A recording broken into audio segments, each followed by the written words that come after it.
and welcome back to another Artifact Corner. Today we will be looking at a beautiful pair of Victorian candlesticks and a glass oil lamp. The candlesticks are metal with a painted ceramic middle. Each one has a handle, making them easier to carry around the home. The oil lamp is blown glass and has a hole in the top and a pierced slit in the side. The hole in the top is for filling the oil lamp, and the slit in the side is where the wick would be placed. While the candlesticks are designed to be portable, the oil lamp is not.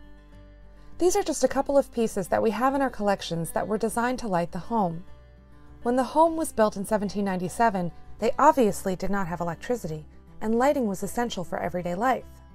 So let's take a look at how people have been lighting their homes throughout our history. Around 20,000 years ago, we have archaeological evidence of stone oil lamps. They were shallow stone bowls carved with a small groove in the side to hold a wick. They burned animal fats in them. The fat smelled unpleasant, and the fat smoked quite a bit when burned. Overall, not an awfully pleasant way to light your home. The Romans are thought to be the inventors of the dipped candle. With a dipped taper candle, you can throw off much more light than the small, stone, smoky oil lamps. In the Middle Ages, beeswax candles were the most desirable form of light, but were terribly expensive. They not only gave off a clean, clear light, but the smell is very pleasant. The only people who could really afford them, though, were the monasteries and the super wealthy. The average person used what was known as a rushlight. A rushlight was a rush or reed soaked in melted animal fat. When it cooled and dried, it could be lit and produce a bright, albeit smoky and smelly flame.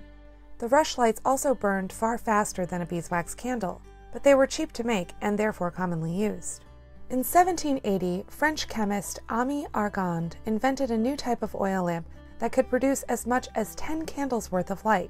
This style was incredibly popular in both tabletop and wall-mounted designs. In 1807, gas lights were coming into common use, but mostly for outdoor lighting.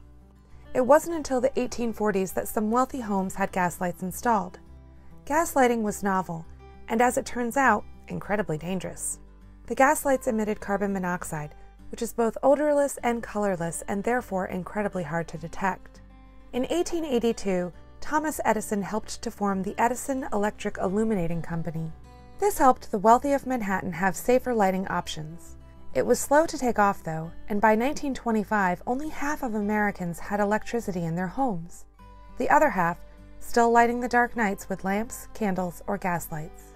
Our home was built in the late 1700s, and the whole time it was a family home, it was lit by flame. Rooms and homes built before the use of electric light often tried to capitalize on natural light. Often they built with large windows, and many of them.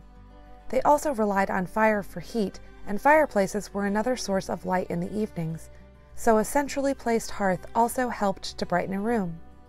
These candlesticks were clearly meant to be moved around, shining a light for the person holding it. The oil lamp was likely used on a desk or table to help someone writing a letter or maybe playing a game. We hope you enjoyed this look back and found it illuminating. Pun intended. Thanks so much for stopping by.